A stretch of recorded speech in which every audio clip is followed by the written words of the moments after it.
आप सबका स्वागत है बैंक साथी यूट्यूब चैनल पर। आज जो हम यहाँ पे पढ़ने वाले हैं 3 सितंबर का जो है डेली करंट अफेयर्स पढ़ेंगे। और आज के न्यूज़ के बारे में बात करें तो आज न्यूज़ बहुत कम है, लेकिन कुछ कुछ न्यूज़ जो है वो बहुत ज़्यादा इंपॉर्टेंट है एग्जाम पॉइंट ऑफ व्यू से। तो विदाउट वेस्टिंग टाइम मैं आपका दोस्त नेशनल की तरफ ले चलता हूँ, ठीक है। तो नेशनल अफेयर में जो पहला न्यूज़ आ रहा है वो आपको मिलेगा कि एनसीईआरटी ने लॉन्च किया है कुछ चीज़ें, कुछ जो है 4 तरह के लॉन्चेस किए गए हैं। और ये किया गया है जब अभी एनसीईआरटी का जो 65 फाउंडेशन डे था। यहाँ पे एनसीईआरटी के बारे में बात करें तो एनसीईआरटी फाउंड किया गया था 1961 में, और अब जो है 65 फाउंडेशन डे था। तो यहाँ पे कुछ कुछ इनिशिएटिव या तो कुछ कुछ लॉन्चेस लिए गए हैं जो कि एग्जाम के लिए इंपॉर्टेंट है, हम उसको ध्यान देते हैं क्या क्या लॉन्चेस किए गए हैं। एक तो आपको मिलेगा बाल वाटिका टीवी, बाल वाटिका टीवी लॉन्च किया गया है। उसके साथ दिशा 2.0, दिशा 2.0 लॉन्च किया गया है। 1.0 का ही ये अपग्रेड वर्जन है। उसके साथ प्रसाद 2.0 लॉन्च किया है। और उसके बाद किताब एक पढ़े अनेक, ये भी लॉन्च किया गया। हम इसके बारे में अगर डिटेल में पढ़े एक एक करके तो आपको जो पहला आपको मिलेगा बाल वाटिका टीवी, ये एक तरह का पीएम ई विद्या डीटीएच चैनल रहने वाला है 35 के अंतर्गत। आपने भी बचपन में कभी नहीं तो कभी, या तो आप जब ग्रेजुएशन कर रहे होंगे तब भी आपने टीवी में देखा होगा कि कुछ टीचर्स आते हैं और वो पढ़ाते हैं। एक चैनल है, कोई ना कोई चैनल रहता है जहाँ पे आपको जो है फ्री में पढ़ाया जाता है, ठीक है, टीवी में। तो वैसे सेम चीज़ ये भी रहने वाला है पीएम ई विद्या के अंतर्गत, जिसमें छोटे बच्चों को पढ़ाया जाएगा। मतलब क्लास 3 से लेकर क्लास 6 तक जो बच्चे हैं, छोटे बच्चे, इनको पढ़ाया जाएगा। और मेन मोटिव क्या है कि जो आंगनवाड़ी जो टीचर्स हैं उनको जो है एजुकेशन प्रोवाइड की जाए, और वो जो है बाद में जाके बच्चों को प्रोवाइड की जाए, ठीक है। तो ये मोस्टली जो टीचर्स हैं, आंगनवाड़ी वर्कर्स हैं, पेरेंट्स हैं, सबके लिए लॉन्च किया गया है, ठीक है। ऐसा नहीं कि सीधे सीधे स्टूडेंट के लिए, बल्कि ये लोग खुद पढ़े, जो पेरेंट्स हैं या तो जो आंगनवाड़ी वर्कर्स है, ये खुद पढ़े, बाद में जाकर बच्चों को पढ़ाए, इसी के लिए इसको लॉन्च किया गया है। अगर पीएम ई विद्या के बारे में बात करें तो पीएम ई विद्या जो है मई 2020 में लॉन्च किया गया था, जिसके अंतर्गत जो है डिजिटली लोगों को जो है पढ़ाने का काम किया गया था, ठीक है। तो डिजिटली पढ़ाने के लिए ये इनिशिएटिव ली गई थी, और ये एजुकेशन फॉर ऑल के अंतर्गत इसको किया गया था, ठीक है। तो इसके अंतर्गत ये जो आपको जितने भी दिख रहे हैं ना, ये सारे जो इनिशिएटिव दिख रहे हैं, ये इसके अंतर्गत ही आते हैं, ऐसा समझ सकते हो, ठीक है। एजुकेशन नॉर्मली जो फाउंडेशन लिटरेसी है उसके मैथ्स, हिंदी और इंग्लिश, उसके साथ मैथ्स जो है इसके अंतर्गत सिखाया जाएगा, ठीक है। तो ये वाला पॉइंट इंपॉर्टेंट है, इसको थोड़ा ध्यान देना। इसका जो डीटीएच का नंबर है, डीटीएच चैनल नंबर कौन सा में आ रहा है वो ध्यान देना, और कौन से जो है एज ग्रुप को पढ़ाया जा रहा है, ये चीज़ भी आपको ध्यान देते हुए चलनी है। नेक्स्ट चलते हैं नेक्स्ट न्यूज़ में बढ़े। तो नेक्स्ट न्यूज़ मिलेगा आपको दिशा 2.0। दिशा 2.0 जो है अपग्रेडेड वर्जन है दिशा 1.0 का। दोनों के बीच में ज़्यादा डिफरेंस नहीं है। ये क्या करने वाला है, ये एक अपग्रेड वर्जन है, इसमें एआई पावर्ड यूज़ किया गया है, जहाँ पे जो लेसन्स हैं उसको एआई के बेस में जो है स्ट्रक्चर फॉर्म में जो है बनाया जाएगा। इवन जो असाइनमेंट है वो भी जो है एआई के फॉर्म में ही बनाया जा सकता है, ठीक है। तो टीचर यूज़ कर सकता है इसको दिशा 2.0 को, और फिर उसको यूज़ करते हुए जो असाइनमेंट देना है या लेसन जो भी समझाना है वो समझा सकता है। गवर्नमेंट का ये कहना है कि इसमें 12 इंडियन लैंग्वेज इंक्लूड है, और इसके अंतर्गत जो भी स्टूडेंट हैं उनको पर्सनलाइज्ड और फिर एक्सेसिबल डिजिटल लर्निंग के तौर पे, गोल के तौर पे जो है ये दिशा 2.0 लॉन्च किया गया था, और वो जो है प्रोवाइड किया जा सकता है। ये पॉइंट इंपॉर्टेंट है, ध्यान देना। तीसरा जो आपको मिलेगा प्रसाद 2.0, ये लॉन्च किया गया है जो डिसेबल जो चिल्ड्रन है उनके लिए, कि डिसेबल जो चिल्ड्रन है उनको आइडेंटिफाई किया जाए पहले ही, और उनके हिसाब से जो है पूरा पूरा करिकुलम बनाया जाए। तो इसी के लिए जो है प्रसाद 2.0 लॉन्च किया था। नेक्स्ट चलते हैं एक किताब पढ़ के अनेक, ठीक है। किताब एक पढ़े अनेक, तो इसके अंतर्गत क्या है, इसके अंतर्गत बोला गया है कि एक तरह से इंक्लूसिव टेक्स्ट बुक होगा, इंक्लूसिव टेक्स्ट बुक होगा जो कि क्लास फर्स्ट से लेके सेकंड के लिए है ये, और दोनों मतलब एक साइड से दोनों का जो है मिक्स रहने वाला है, कि जब ट्रांजिशन हो तो पता ना लगे कि फर्स्ट से सेकंड में हो गया है, तो उसी के लिए लॉन्च किया गया है। और ये बेस्ड है universal design of learning principle के, ये वाला पॉइंट याद रखना इंपॉर्टेंट है, ठीक। तो ये टोटल 4 तरह के लॉन्चेस किए गए हैं। थोड़ा ऊपर से पढ़ लेना, ज़्यादा डिटेल पढ़ने की जरूरत नहीं है, जितना मैं इन्फॉर्मेशन दे रहा हूँ इतना पढ़ो, काफ़ी है। और अगर बात करें दिशा 2.0 की, इसमें जो 12 इंडियन लैंग्वेज है, याद रखना कि 12 इंडियन लैंग्वेज पूछे गए हैं। बाकी इसके बारे में पता होना चाहिए कि ये जो अर्ली आइडेंटिफिकेशन जो चिल्ड्रन विद डिसेबिलिटी है उसी के लिए लॉन्च किया गया है, ये पॉइंट पता होना चाहिए। और बाकी ये चौथा वाला पॉइंट इतना इंपॉर्टेंट है नहीं, ठीक है। ये वाला पॉइंट आप स्किप कर सकते हो, करना चाहो तो, बट पढ़ लेना ज़रूर। लेकिन बाकी यहाँ पे मैंने आपको बता दिया, इसका एज पढ़ लेना, टीवी चैनल, ये सारी चीज़ें पढ़ लेना, ठीक है। ये सारी चीज़ें क्यों की जा रही है आपको पता होगा, नेशनल एजुकेशन पॉलिसी के बारे में 2020 का, जिसके अंदर डिजिटल और फिर इंक्लूसिव एजुकेशन की बात की गई थी। उसी के लिए जो है ये 4 तरह के इनिशिएटिव आपको दिख रहे होंगे लॉन्च करते हुए। ठीक है, नेक्स्ट न्यूज़ में बढ़ते हैं। नेक्स्ट न्यूज़ में बढ़े तो ये आपको मिलेगा यूनिवर्सल संपू जनरल इंश्योरेंस कंपनी को जो है 2 तरह के इंटरनेशनल, ठीक है, इंटरनेशनल स्टैंडर्ड ऑर्गेनाइजेशन का सर्टिफिकेट मिला है। ठीक है, तो ये कौन कौन से सर्टिफिकेट दिए गए हैं ये आपको मिलेगा। पहला तो 27001 2022 का, जो कि इंफॉर्मेशन सिक्योरिटी मैनेजमेंट सिस्टम के अंतर्गत दी जाती है। और दूसरा मिलेगा 22301 2019, जो कि बिजनेस कंटिन्यूटी मैनेजमेंट सिस्टम के लिए दिया जाता है। अगर पहले वाले के बारे में पढ़े, जो ये जो ISO दे के रखा हुआ है, इसके बारे में पढ़े तो ये प्रोटेक्ट करता है सेंसिटिव डेटा को, इंटेलेक्चुअल प्रॉपर्टी को और फाइनेंशियल इन्फो को। ठीक है, और क्या है इसका मतलब कि जो भी कंपनी जो अपना इंफॉर्मेशन सिक्योरिटी है उसको इस तरह से डेवलप करके रखा हुआ है कि उसके ऊपर अगर साइबर अटैक हो तो बहुत मुश्किल हो, मतलब साइबर अटैक ना के बराबर हो या तो बहुत मुश्किल हो, तो वो उसको जो है ये ISO का जो है सर्टिफिकेट मिलता है। ठीक है, एक तो ये दे के रखा हुआ है, दूसरा दे के रखा है बिजनेस कंटिन्यूटी मैनेजमेंट सिस्टम। जैसे नाम से काम पता लगता है, तो ये क्या रहने वाला है कि इसका ये जिसको भी मिलता है उसका ये कहना रहता है कि कोई भी अगर डिजास्टर हो गया, नेशनल डिजास्टर हो गया, साइबर अटैक हो गया या अनफॉर्चुनेट सिचुएशन हो गई, कुछ भी हो गया, तब भी वो ऑर्गेनाइजेशन जो है अपने आप जो है रिकवर कर सकती है जल्दी से जल्दी। तो वो सारे ऑर्गेनाइजेशन को ये ISO मार्क दिया जाता है। और ये दोनों के दोनों ISO मार्क किसको दिया गया है? यूनिवर्सल संपू जनरल इंश्योरेंस कंपनी को दिया गया है। ये चीज़ आपको ध्यान देते हुए चलनी है। मैं आपको बता रहा हूँ कि ये जो चीज़ है ना, ये वाला जो पॉइंट है कि ये जो आपको नंबर दे के रखा है ना, ये भी याद रख लेना। ठीक है, एग्जामिनर आजकल ये डायरेक्टली पूछ लेता है कि कौन से ISO के अंतर्गत क्या है या किस लिए जो है दिया गया है, किसको दिया गया है, ये सारी चीज़ें पूछी जाती है। तो ये वाला जो नंबर्स है ना, इसको भी आपको याद रखना है। अभी याद नहीं रखोगे तब भी चलेगा, एग्जाम के आसपास याद रख लो, इसको नोट बना लो। ठीक है, मैं आपको नोट्स नहीं बनाने बोलता, बट जो चीज़ याद करना मुश्किल हो जाता है उसको नोट बना लिया करो, उसमें से एक ये मिलने वाला है। ठीक है, तो ये चीज़ ध्यान देते हुए चलना। नेक्स्ट चलता है, नेक्स्ट में बढ़े तो नेक्स्ट कुछ लॉन्चेस हैं और ये लॉन्चेस बहुत इंपॉर्टेंट है। ठीक है, तो इसके बारे में आपको ऑलरेडी पता होगा, निवेशक के बारे में। ठीक है, निवेशक के बारे में हमने ऑलरेडी बहुत बार पढ़ा हुआ है। और निवेशक के अंतर्गत क्या किया जाता है, इसके अंतर्गत एक तो जो लिटरेसी है, फाइनेंशियल लिटरेसी, अनक्लेम्ड डिविडेंड, ये सारी चीज़ें जो है दी जाती है। ठीक है, लेकिन अभी के टाइम पे ये जो लॉन्च किया गया है ये मिलेगा आपको investor education and protection fund authority, जो कि मान सकते हो कि अंडर आता है मिनिस्ट्री ऑफ कॉर्पोरेट अफेयर्स के।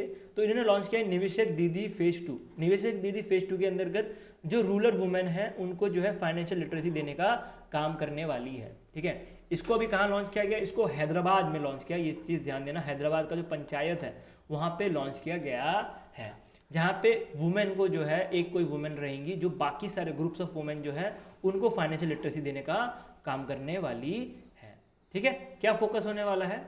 मेन फोकस क्या रहेगा इसका कि फाइनेंशियल लिटरेसी देना हमारे रूरल इंडिया में। और इसका जो मोटो है वो है फॉर वुमेन बाय वुमेन। ठीक है, इसका मोटो याद रखना क्या है, क्या काम रहने वाला है। मैंने आपको ऑलरेडी बताया कि वुमेन, एक वुमेन को ट्रेन किया जाएगा, वो बाकी सारे वुमेन को जो है वो ट्रेन कराएंगी फाइनेंशियल लिटरेसी के लिए। फाइनेंशियल लिटरेसी का मतलब क्या हुआ, कैसे जो है आप पैसे बचाने चाहिए, कहाँ पे पैसे इन्वेस्ट करने चाहिए, कहाँ पैसे लगाने चाहिए, तो ये सारी चीज़ें जो है इनका काम रहेगा सिखाने का। ठीक है, कैसे जो है FD में फ़ायदा मिलता है, कैसे हमें इंश्योरेंस लेना चाहिए, तो ये सारी चीज़ जो फाइनेंशियल लिटरेसी होनी चाहिए वो सारी चीज़ जो है इस महिला के द्वारा सिखाया जाएगा। और ये जो निवेशक दीदी है इनका काम रहेगा बाकी महिला को सिखाने का। ठीक है, मोस्टली जो फेज 2 है ये फोकस है पंचायत और विलेज लेवल पे जाके सिखाने का लोगों को, जहाँ पे डिजिटल इंडिया लोगों को मतलब UPI कैसे यूज़ करते हैं, क्योंकि गांव के लोगों को देखोगे तो उनको मोबाइल तो यूज़ करने आता नहीं है, तो वो सारी चीज़ें भी जो है इनका काम रहेगा सिखाने का। ठीक है, और इसके साथ ही मैंने आपको ऑलरेडी बता दिया कि फाइनेंशियल लिटरेसी, फ्रॉड प्रोटेक्शन, कैसे जो है फ्रॉड से बचा जा सकता है, उसके digital banking, saving, safe investment, ये सारी चीज़ें जो हैं इनके द्वारा सिखाई जाएंगी। ठीक है, बाकी चीज़ें मैंने यहाँ पे वापस से थोड़ा सा अच्छे से जो है सारी चीज़ें डिफाइन कर दी है, जिसके आप समझ सकते हो क्या क्या चीज़ें हैं। ठीक है, बस छोटा सा न्यूज़ था, ज़्यादा डीप में पढ़ने की जरूरत नहीं है। क्या क्या इंपॉर्टेंट है, फोकस इंपॉर्टेंट है, उसके साथ जो इसका मोटो है वो इंपॉर्टेंट है। उसके बाद आपको इमेज से समझ आ ही रहा होगा कि एक फीमेल जो है बाकी सारे जितने भी औरतें हैं इनको सिखा रही है विलेज लेवल पे, विलेज और पंचायत लेवल पे। और ये चीज़ की कहाँ पे की जा रही है, हैदराबाद का कोई पंचायत है वहाँ पे की जा रही है। ये पॉइंट आपको याद रखते हुए चलना है। एग्जैक्ट नाम जो है ये रखा है, ठीक है, ये चीज़ ध्यान रखते हुए चलना आपको, ठीक है। नेक्स्ट चलते हैं, नेक्स्ट न्यूज़ पढ़ते हैं। तो नेक्स्ट न्यूज़ आपको एक पेनल्टी मिलने वाली है बैंक की की तरफ से, जिसमें आपको मिलेगा बंधन बैंक के ऊपर आरबीआई ने पेनल्टी लगाई है। टोटल 44.70 लाख रुपए की पेनल्टी लगाई है।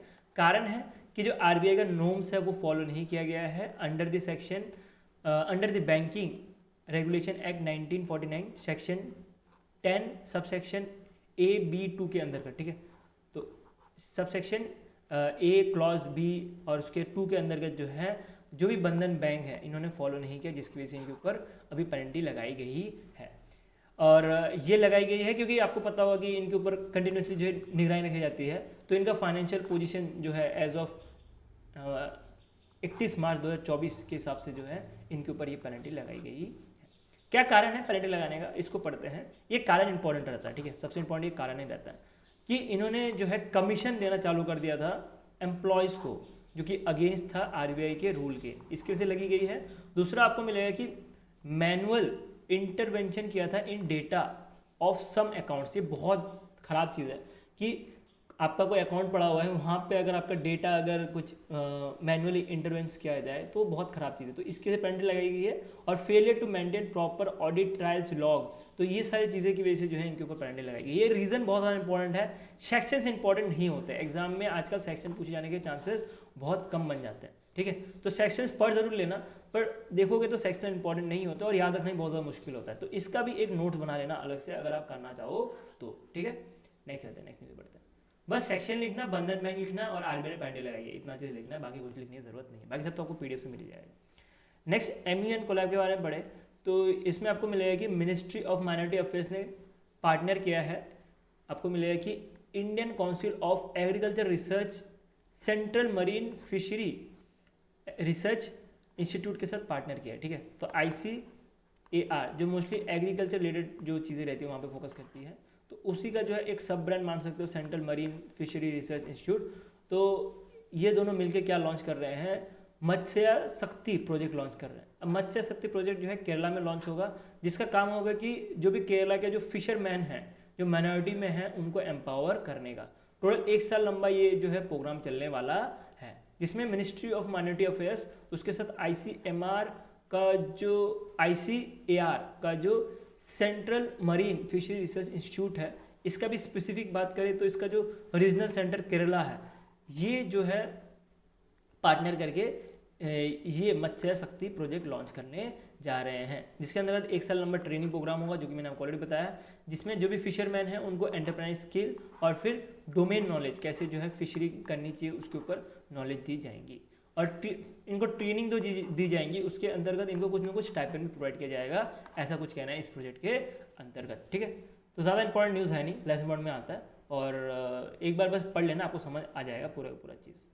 नेक्स्ट चलते हैं अपॉइंटमेंट के ऊपर पढ़े तो TCA कल्याणी जो भी अभी के टाइम पे principal chief controller of accounts हैं मिनिस्ट्री ऑफ होम अफेयर्स के, तो इनको अपॉइंट किया गया है 29 कंट्रोलर जनरल ऑफ इंडिया का, ठीक है। यहाँ पे एक डिफरेंस है, कैक जो कि होता है controller and auditor general of India, वो डिफरेंट होता है कंट्रोलर जनरल ऑफ अकाउंट से। ये चीज़ ध्यान देना, कैसे डिफरेंट होता है मैं आपको बाद में बताऊँगा। तो डिफरेंस होता है, ये चीज़ ध्यान देना। इनको किसके अंतर्गत अपॉइंट किया गया है, इनको जो है डिपार्टमेंट ऑफ एक्सपेंडिचर के अंतर्गत अपॉइंट किया गया है under the ministry of finance. क्या काम रहने वाला है कि ये जो है एज अ प्रिंसिपल एडवाइजरी, एक चीज़ ध्यान देना, ये एडवाइजरी तरह काम करेंगे गवर्नमेंट ऑफ इंडिया का।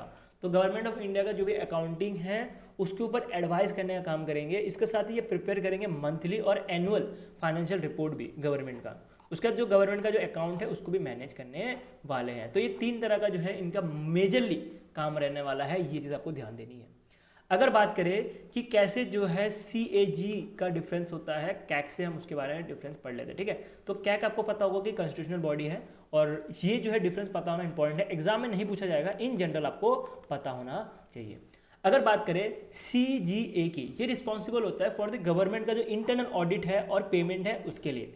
इंटरनल ऑडिट की बात कर रहा हूँ मैं, इंटरनल ऑडिट के लिए जो है ये जो है रखा जाता है इनको, ठीक है। इनका काम जो है इंटरनल ऑडिट करने का रहता है। और बाकी जो कैग का काम क्या रहता है, कैग का जो काम होता है वो सारे के सारे जो गवर्नमेंट के एक्सपेंडिचर है उसको ऑडिट करने का काम रहता है। दोनों के बीच में डिफरेंस समझते हैं, ठीक है, एक सिंपल लैंग्वेज में। कैग का काम क्या रहेगा कि गवर्नमेंट ने खर्चा कर दिया है, ठीक है, उसके बाद खर्चा करने के बाद उसके बाद जो खर्चा किया है वो सही से किया है कि नहीं, सही जगह पे पैसे लगाए कि नहीं, वो देखने का काम होता है। अगर CGA के बारे में बात करें तो इनका काम होता है कि गवर्नमेंट का जो इंटरनल ऑडिट है, जैसे मान लेते हैं इंटरनल ऑडिट, जैसे कि गवर्नमेंट का एक ऑर्गेनाइजेशन है, जैसे एयरपोर्ट अथॉरिटी ऑफ इंडिया ले लेते हैं, ठीक है, तो इनके बीच में जो इंटरनल ऑडिट होने वाली है वो इसका काम रहेगा, ठीक है। वो कैग का काम नहीं होता। कैग मोस्टली जो गवर्नमेंट का जो ऑर्गेनाइजेशन है, ठीक है, जैसे पार्लियामेंट हो गया, उन्होंने सही स्टेप्स लिए है कि नहीं, फिर गवर्नमेंट के कोई भी प्रोजेक्ट्स हो गए, बड़े बड़े प्रोजेक्ट्स हो गए, तो उधर जो है काम रहता है, ठीक है। लेकिन गवर्नमेंट का जो ऑर्गेनाइजेशन होता है वहाँ पे कुछ काम नहीं होता। इवन गवर्नमेंट का जो इंटरनल ऑडिट रहता है वो भी संभालने का काम इनका नहीं रहता। तो ये मेजर डिफरेंस है दोनों के बीच में, ये चीज़ ध्यान देते हुए चलना है आपको, ठीक है। तो गवर्नमेंट कितना खर्चा करती है उसके ऊपर ध्यान रखने का काम जो है कैग का रहता है। बाकी इंटरनल ऑडिट सही से कर रहे हैं कि नहीं, फिर इंटरनल ऑडिट तो आपको समझ आ ही गया होगा। मेजरली इंटरनल ऑडिट का मतलब क्या होगा कि जो भी ऑर्गेनाइजेशन एक ऑर्गेनाइजेशन है उसके अंदर जो भी काम कर रहे हैं, ठीक है, उसमें पैसा कैसा खर्चा हो रहा है उसके ऊपर ध्यान रखने का काम होता है। और अगर कुछ गलती होती है तो पकड़ के पेनल्टी भी लगाई जाती है। लेकिन ये जो पेनल्टी लगाई जाएंगी ये एडवाइजरी रोल पे रहने वाला है, ठीक है, गवर्नमेंट को सिर्फ एडवाइस करेंगी, इनका उससे ज़्यादा कुछ काम नहीं रहेगा। लेकिन कैग के बारे में बात करें तो कैग जो है गवर्नमेंट जब खर्चा कर देती है उसके ऊपर जो प्रोजेक्ट्स के ऊपर सही से खर्चा किया है कि नहीं उसके ऊपर देखने का काम इनका रहता है। तो ये मेजर डिफरेंस है जो कि आपको ऊपर से थोड़ा बहुत पता होना चाहिए, बट एग्जाम में कहीं नहीं पूछा जाएगा आपको, ठीक है, ये चीज़ आपको ध्यान देनी है। नेक्स्ट चलता है नेक्स्ट अवार्ड के ऊपर बढ़े तो बहुत ज़्यादा इंपॉर्टेंट अवार्ड आ रहा है 76 रामन सया जो अवार्ड आता है ये याद रखना, ठीक है।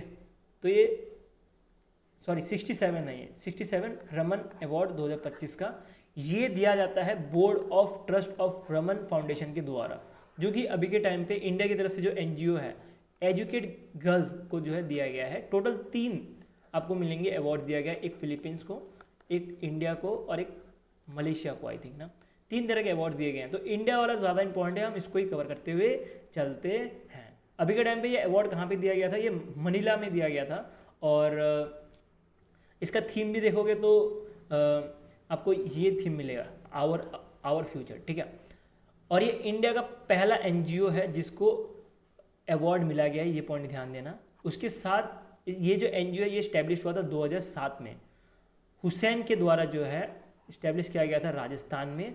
और इसका काम क्या था, इसका काम था कि इक्वल एक्सेस हो एजुकेशन का फॉर ऑल गर्ल्स, ठीक है। ऑल गर्ल्स से मतलब क्या, जो 18+ हो गए उनको भी जो है एजुकेशन प्रोवाइड की जाए, मेन मोटिव ये था, ठीक है, इस NGO का। अब इनका जो प्लान है, इनका प्लान है कि एजुकेशन जो है 10 मिलियन जो लर्नर है वो इनसे ले 2035 तक। इसके साथ ही इन्होंने लॉन्च किया था वर्ल्ड का पहला डेवलपमेंट इम्पैक्ट बॉन्ड 2015 में, ठीक है।